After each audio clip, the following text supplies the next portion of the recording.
Everyone, good evening. कैसे हैं आप सभी? उम्मीद करती हूँ आप सभी अच्छे होंगे, अच्छे से अपनी पढ़ाई कर रहे होंगे। मैं सविता एक बार फिर से आप सभी का स्वागत करती हूँ अपने परिवार का एग्जाम्स अड्डा पे। तो शुरू करते हैं आज की एक और बेहतरीन क्लास को, जिसमें हम बात करने वाले हैं कुछ इंपॉर्टेंट प्रश्नों के बारे में। तो आइए देख लेते हैं। पहला प्रश्न है, निम्नलिखित में से कौन सा त्योहार उत्तराखंड में मनाया जाता है? Option A Vishu, option B Phool Dei, option C हो जाएगा डोल जात्रा, ऑप्शन डी नुआखाई। तो आपको इन चार विकल्प में से राइट आंसर बताना है। तो आइए देख लेते हैं फूलदेई के बारे में कुछ इंपॉर्टेंट पॉइंट। फूलदेई उत्तराखंड का प्रमुख त्योहार है। ये चैत्र माह मार्च अप्रैल के पहले दिन मनाया जाता है और इसे फसल उत्सव के रूप में भी जाना जाता है। तो आइए देख लेते हैं कौन सा त्योहार उत्तराखंड में मनाया जाता है। तो ये मनाया जाता है Phool Dei. Option B right answer हो जाएगा। अगला प्रश्न है, सीरिया की राजधानी है। ऑप्शन ए दशमिक, ऑप्शन बी हो जाएगा होन्स, ऑप्शन सी हो जाएगा हमा, ऑप्शन डी इनमें से कोई नहीं। तो आपको इन चार ऑप्शन में से राइट आंसर बताना है। सीरिया की राजधानी क्या है? तो आइए देख लेते हैं दशमिक के बारे में। दमचिक सीरिया की राजधानी है। ये सीरिया के उत्तर पूर्व में भूमध्य सागर के तट पर स्थित एक प्रसिद्ध नगर है। तो आइए देख लेते हैं सीरिया की राजधानी क्या है। ऑप्शन ए राइट आंसर हो जाएगा। अगला प्रश्न है, गुजरात के किस नगर में ऊपरकोट बौद्ध गुफाएं स्थित हैं? Option A Bhavnagar, option B हो जाएगा Junagadh, option C Vadodara, option D हो जाएगा आनंद।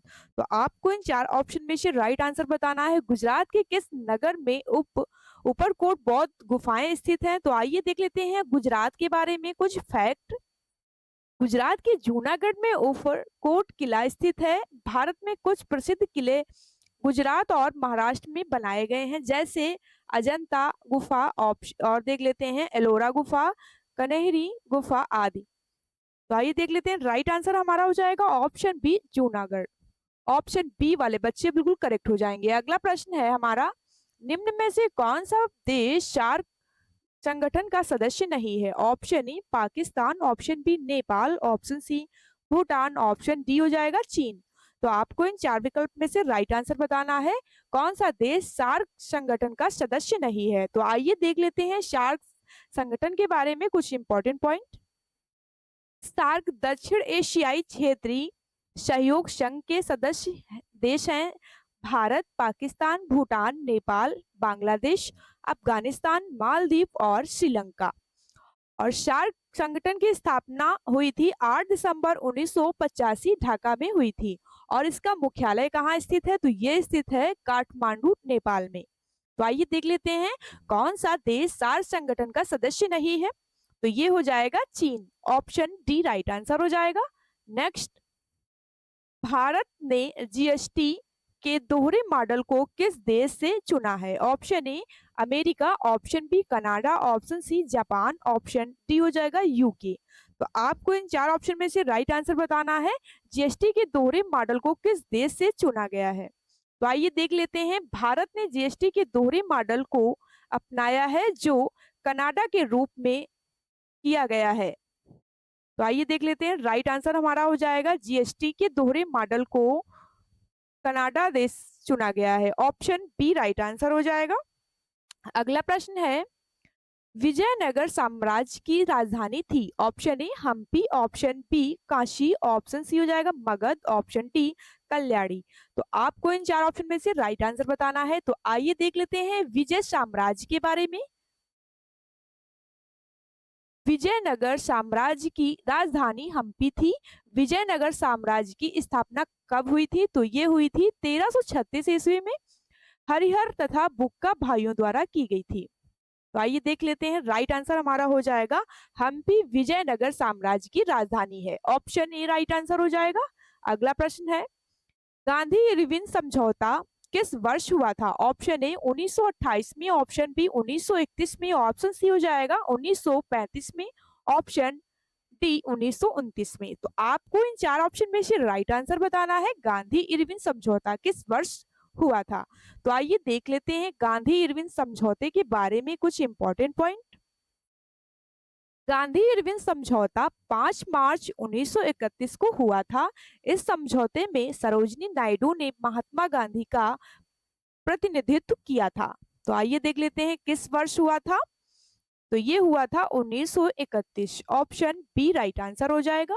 अगला प्रश्न है, वर्ष 1885 ईस्वी में आयोजित भारतीय राष्ट्रीय कांग्रेस के प्रथम अधिवेशन के अध्यक्ष कौन थे? Option A Jawaharlal Nehru, option B Womesh Chandra Banerjee, option C Dadabhai Naoroji, option D Dinesh वाय। तो आपको इन चार ऑप्शन में से राइट आंसर बताना है। 1885 ईस्वी में आयोजित भारतीय राष्ट्रीय कांग्रेस के प्रथम अधिवेशन के अध्यक्ष कौन थे? तो आइए देख लेते हैं भारतीय राष्ट्रीय कांग्रेस के बारे में।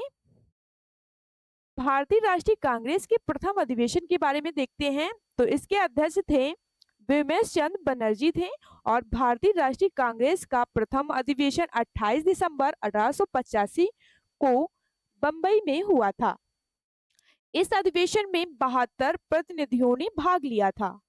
तो आइए देख लेते हैं भारतीय राष्ट्रीय कांग्रेस के प्रथम अधिवेशन के अध्यक्ष कौन थे?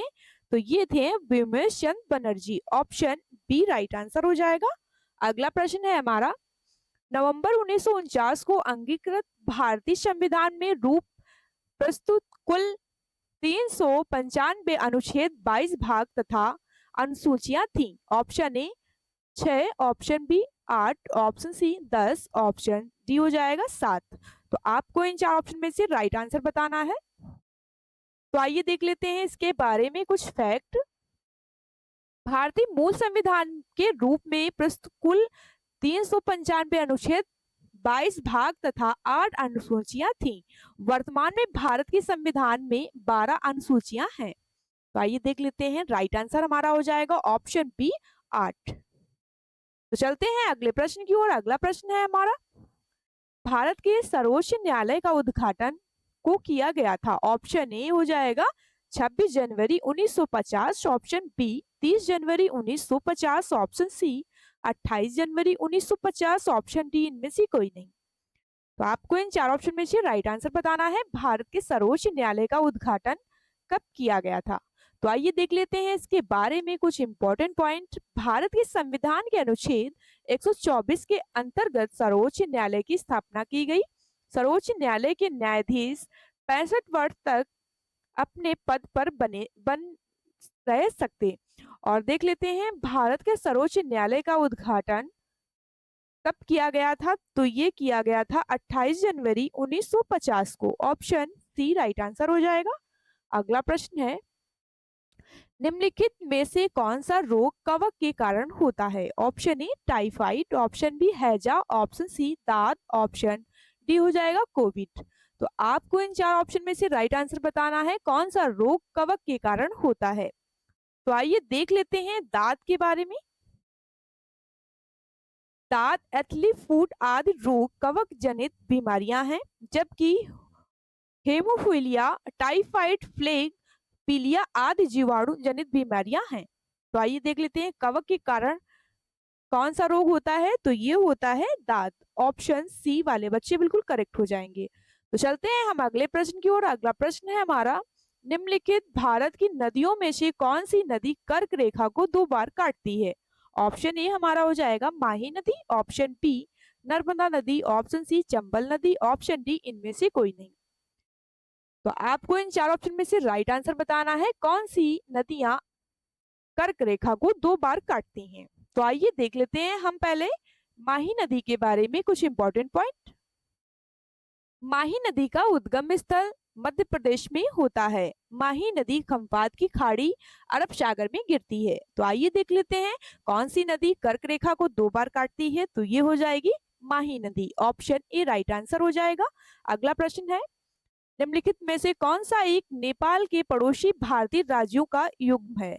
Option A Sikkim, Haryana, option B Assam, Arunachal Pradesh, Uttarakhand, option C Sikkim, Bihar, option D हो जाएगा हमारा उत्तर प्रदेश, जम्मू कश्मीर। तो आपको इन चार ऑप्शन में से राइट आंसर बताना है नेपाल के पड़ोसी भारतीय राज्यों का युग्म। तो आइए देख लेते हैं नेपाल के पड़ोसी राज्यों के बारे में।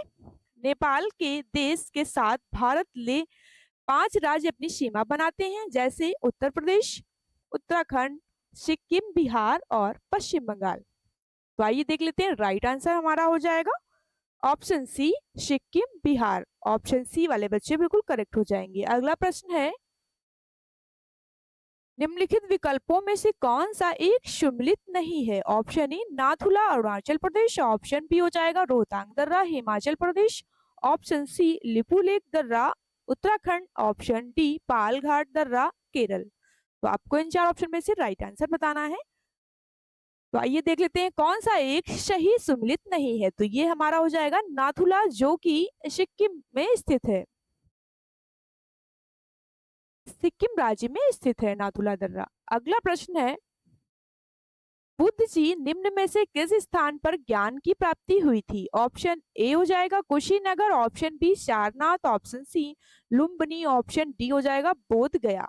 तो आपको इन चार ऑप्शन में से राइट आंसर बताना है। तो आइए देख लेते हैं बुद्ध जी के बारे में कुछ इंपॉर्टेंट पॉइंट। बुद्ध जी को ज्ञान की प्राप्ति बोध गया नामक स्थान पर हुई थी। बोध गया में बोधि वृक्ष के नीचे बुद्ध ने उपदेश दिए थे। सारनाथ में उन्होंने प्रथम उपदेश दिया था, जिसमें धर्मचक्र परिवर्तन के नाम से भी जाना जाता है।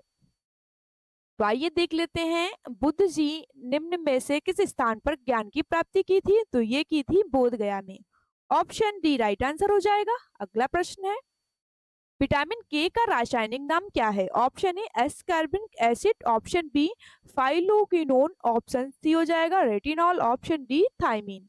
तो आपको इन चार ऑप्शन में से राइट आंसर बताना है। विटामिन के का रासायनिक नाम क्या है? चलिए देख लेते हैं, राइट आंसर हो जाएगा हमारा option B phylloquinone. Option B right answer हो जाएगा। अगला प्रश्न है, निम्नलिखित में से उत्तर प्रदेश का कौन सा जिला राष्ट्रीय राजधानी क्षेत्र एनसीआर में शामिल है? Option A Shamli, option B Agra, option C Aligarh, option D Mathura. तो चलिए देख लेते हैं, राइट आंसर हो जाएगा ऑप्शन ए शामली। वर्तमान में राष्ट्रीय राजधानी एनसीआर में उत्तर प्रदेश के निम्न जिले शामिल हैं, जैसे मेरठ, बुलंदशहर और गाजियाबाद, गौतम बुद्ध नगर, बागपत, हापुड़ और शामली।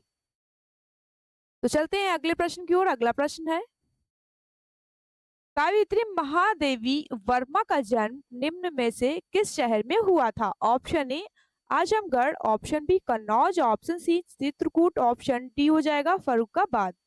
तो आपको इन चार ऑप्शन में से राइट आंसर बताना है। महादेवी वर्मा का जन्म किस शहर में हुआ था? तो आइए देख लेते हैं इनके बारे में कुछ इंपॉर्टेंट पॉइंट। छायावाद युग की प्रसिद्ध कवयित्री महादेवी वर्मा का जन्म 26 मार्च 1907 को उत्तर प्रदेश के फर्रुखाबाद जिले में हुआ था। तो राइट आंसर हमारा हो जाएगा ऑप्शन डी फर्रुखाबाद। अगला प्रश्न है हमारा, म्यांमार की मुद्रा निम्नलिखित में से कौन सी है? Option A kyat, option B riyal, option C naira, option D krone. तो आपको इन चार ऑप्शन में से राइट आंसर बताना है, म्यांमार की मुद्रा कौन सी है। तो आइए देख लेते हैं मुद्रा और उनके। म्यांमार की मुद्रा क्यात है और रियाल ये ओमान की मुद्रा हो जाएगी, नायरा ये नाइजीरिया की और क्रोन नॉर्वे की। तो आइए देख लेते हैं म्यांमार की मुद्रा निम्नलिखित में से कौन सी है? तो ये हो जाएगी क्यात। ऑप्शन ए राइट आंसर हो जाएगा। अगला प्रश्न है, जीएसटी की अधिकतम दर कितनी है? Option A 18%, option B 25%, option C 20%, option D 28%। तो आपको इन चार ऑप्शन में से राइट आंसर बताना है, जीएसटी की अधिकतम दर कितनी है? तो ये हो जाएगी 28%, ऑप्शन डी राइट आंसर हो जाएगा। आइए देख लेते हैं जीएसटी के बारे में। जीएसटी की अधिकतम दर 28 होती है। इस दर के अंतर्गत automobile GST, laundry, food paint पदार्थ, श्रृंगार, धूपपान पदार्थ, उच्च फर्नीचर सामग्री और मिट्टी उपयोग के लिए विमान आते हैं। अगला प्रश्न है, भारत के निम्नलिखित राज्यों में से किसके तीन तरफ अंतरराष्ट्रीय सीमा स्थित है? Option A Uttarakhand, option B Haryana, option C Tripura, option D इनमें से कोई नहीं। तो आपको इन चार विकल्प में से राइट आंसर बताना है, निम्नलिखित राज्यों में से किसके तीन तरफ अंतरराष्ट्रीय सीमा स्थित है। तो आइए देख लेते हैं हम पहले त्रिपुरा राज्य के बारे में कुछ इंपॉर्टेंट पॉइंट। भारत का त्रिपुरा राज्य तीन तरफ से बांग्लादेश से घिरा हुआ है। इस तीन तरफ अंतरराष्ट्रीय सीमा स्थित होने का गौरव प्राप्त है।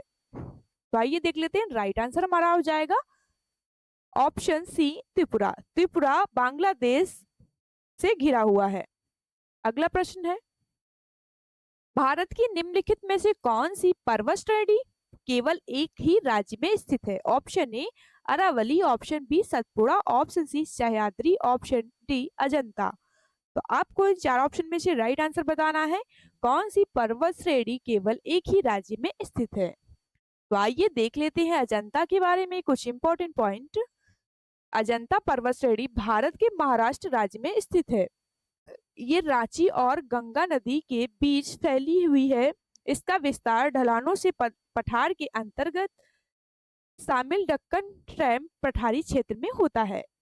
तो आइए देख लेते हैं कौन सी पर्वत श्रेणी केवल एक ही राज्य में स्थित है। तो ये हो जाएगी Ajanta, option D right answer हो जाएगा। अगला प्रश्न है, पार्श्वनाथ जो क्षेत्री तथा बनारस की राजा अश्वसेन के पुत्र ने ये कौन सी जैन तीर्थकर बने? ऑप्शन ए प्रथम, ऑप्शन बी द्वितीय, ऑप्शन सी हो जाएगा 23वें, ऑप्शन डी 24वें। तो आपको इन चार ऑप्शन में से राइट आंसर बताना है।